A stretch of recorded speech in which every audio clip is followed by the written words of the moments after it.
what is regulatory structure? I don't like using vague terms, so let me tell you what regulation means. Who gets to be a banker? What they get to do as bankers? What kinds of laws they're operating under for collection, for example, of their debts? What kinds of loans they're allowed to make, but also what kinds of loans they're required to make. To whom? Might have to lend to the government. Might have to lend to someone the government wants you to lend to. When losses happen, how are they allocated?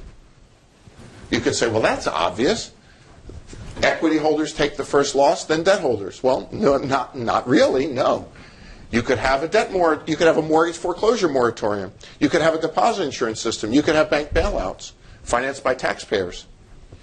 So what regulation means is not just the rules in the books, that's part of it, but it's a question of who gets to be a banker, what they get to do, what they have to do as part of the political deal, who they have to serve, and how are losses allocated when they happen. And that, as you can tell, that's got to be a political outcome.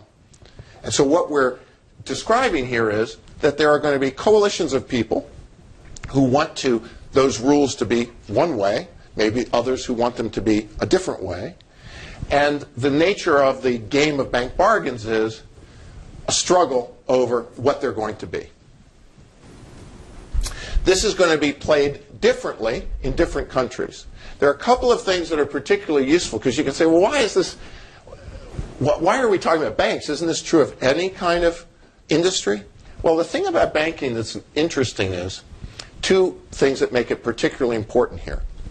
It's very powerful. Every nation state charters banks. By the way, nation states don't all tax. Kuwait doesn't tax.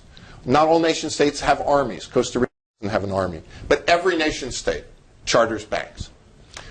It's the control of the savings in the economy that's crucial for every other sector.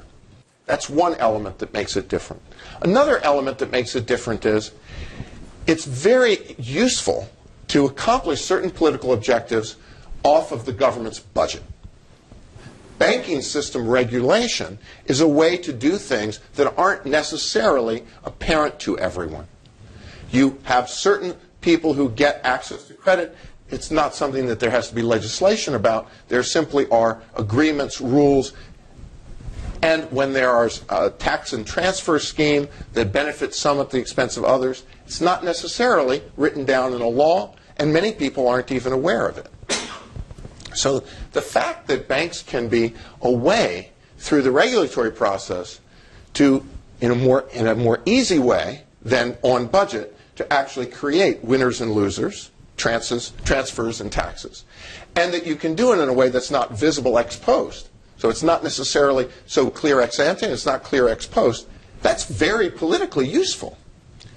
Now, not every system is going to need to do that or want to do that, but you can see how that is a particularly useful political aspect of banks. So banks are extremely important.